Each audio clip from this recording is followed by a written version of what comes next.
me to go ahead and talk about this a little bit before you start. Okay. Just so everybody's clear, and the EEC, myself, all of us have received numerous inquiries about Performance Halter. We met last week and the week before that, and the week before that about this subject. And because I don't want to say there's misinformation, but there's misconceptions, if you will, about what we're looking for in a performance halter. Ted's been kind enough to produce a video that Johnny and MJ and he himself will kind of narrate you through a little bit about some do's and don'ts of performance halter. I want to clarify a couple of things. Performance halter is not an extension of Western showmanship. It's not about everybody being dressed up in Western clothes. It's not about just going out and just standing your horse there and in a very, very relaxed manner. We're looking for that, but I think we'll show you some examples that are tolerable about what we want you to do and how you want to approach this. Again, this class is, and because of the explosion, if you will, that we had for it at Nationals, there's in-hand class there in performance halter, I think is setting at 52 in the geldings. I'm not sure how many's in the mares, and in the stallions, we're at, I think 19, maybe somewhere along in there, maybe even more. So a lot of people want to do this. We just want everybody to understand the parameters, a little bit of the rules, and the way this video shows. I think that these three panelists can kind of help answer some of those questions. We will run this video again, and possibly with the overdubs that these guys are talking about. So with that, I will be quiet and let everybody start here. Are you ready, Ted? We're ready, yes. So with this video, just remember this is clarifications to maybe the rules. So it's important to read the rules first. Just as we've talked about before, that we would like the judges to start with 17 as the average score in all categories. So what we want to do is just make sure that everyone understands the difference between a nice presentation, relaxed presentation versus on muscular intensity.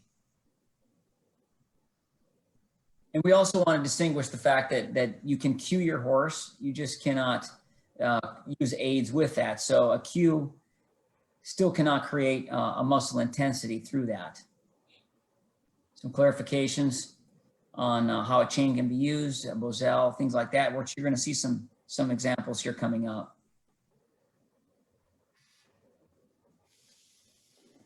The one thing, it is important that you do read the rules so you're clear about them. This is just to help us out. Again, the judges, don't want to eliminate or anything else. All right, so let's go on to this.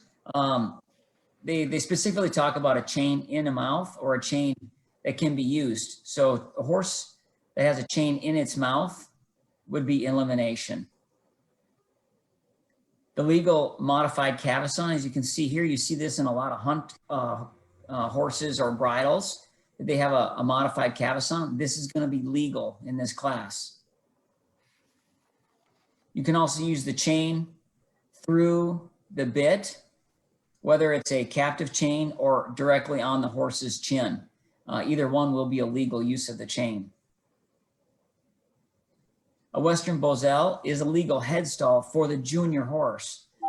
Remember, we don't want to see Boselles on just any particular Western horse, but the junior horses is acceptable.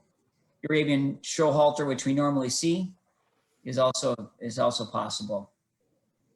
Attention getting devices. This is part of the rule as far as AR 123.3, and so we have determined that any kind of device that creates attention other than your hand is an illegal device.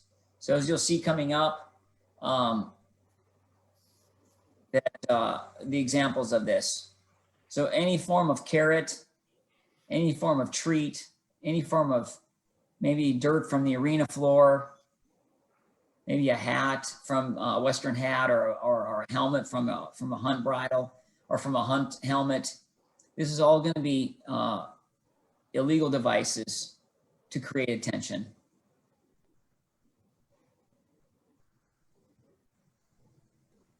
And as you can see, you know, maybe candy wrappers or candy like this, anything used like this will be considered an illegal attention-getting device. I think it could be, you know, you've seen it in the in-hand classes where people bend down and pick up dirt or the shavings of the arena. This will also be illegal. This here is just representative of also another illegal attention-getting device, which is a whip. So if you use a whip, it's also elimination, no score. If you're a Western or hunter, you can't take your hat off to create attention to the horse. This will also be an elimination. So just some representatives of the actual stand-up itself and what's available or possible for the handlers. Also for judges, just remember, a horse that shows charisma, natural carriage, or any form of Arabian type, it's not a penalized situation at all.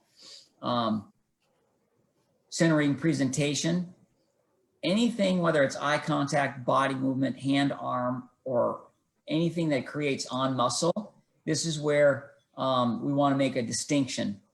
You can use a cue as long as it does not create an on muscle intense presentation. You want this to still look like an Arabian show. And so we've tried to make some examples to clarify that.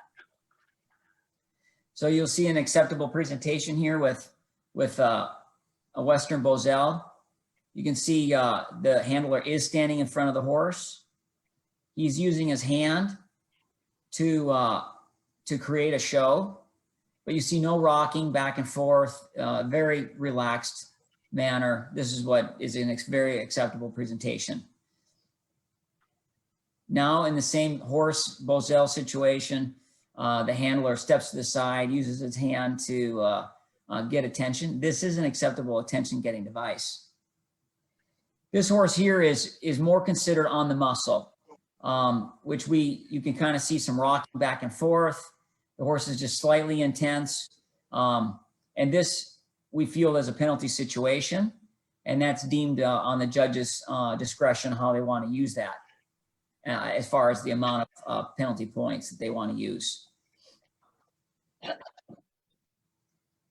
In this situation here, we call this unacceptable presentation.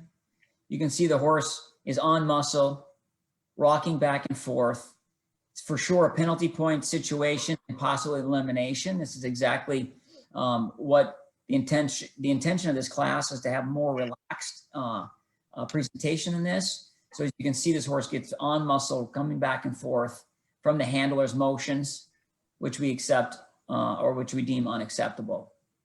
In this situation, the handler sets its horse's feet and just stands there with very little body movement, very little rocking of any sort.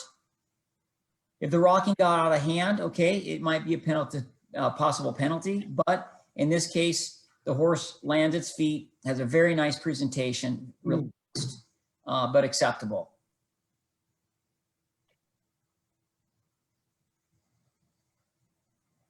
You can see the horse just kind of lands its feet, very, very comfortable. This we're considering an acceptable presentation. The chain is through the bit.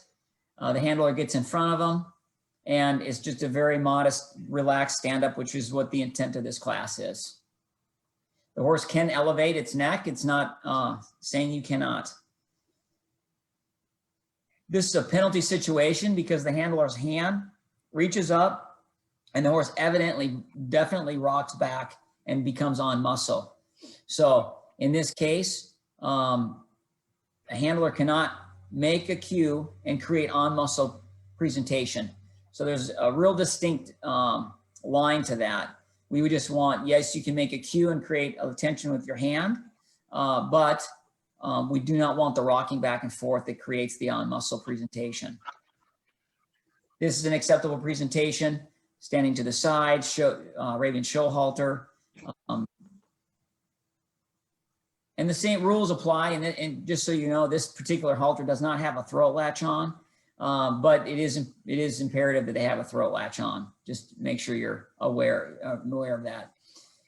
Again, this is an unacceptable presentation. He's on muscle, rocking during presentation. You can see a hard form of rocking, and you can also see very much unacceptable shank, which is elimination, all the above. So you have basically 3 eliminations in one situation. Any of these 3 things singly can be elimination. The shank itself, the whip in itself. I'm sorry, that maybe he doesn't have a whip in there, but yeah, I think he does have a whip in this presentation. So rocking back and forth, the shank, or the whip in itself. So all 3 things can be or is deemed for elimination.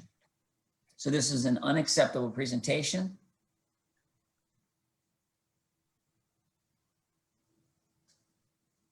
Good. Again, this is more of for clarifying to our handlers, judges, to what becomes acceptable and what becomes unacceptable, or a possible penalty or elimination.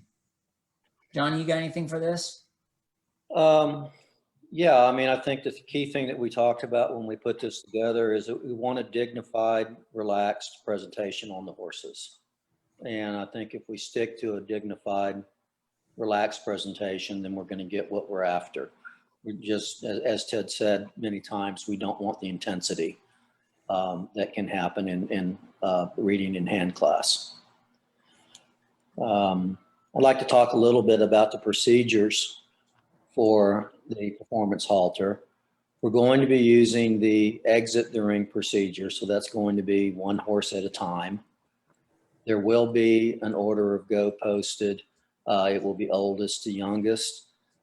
We do expect that there's going to be some arena conflicts. So if you have an arena conflict, you need to document that in the show office. And then, as best as possible, we will ask you to show earlier rather than later to avoid the conflict. But you do have to document that in the show office. You can't just run down to the paddock and go, hey, I've got a conflict. I've got to be in the other ring. The way the schedule is right now, most of the purebred performance halter classes are early, and most of the classes in Ford truck are half Arabian classes. So it should mostly be handler conflicts that we have.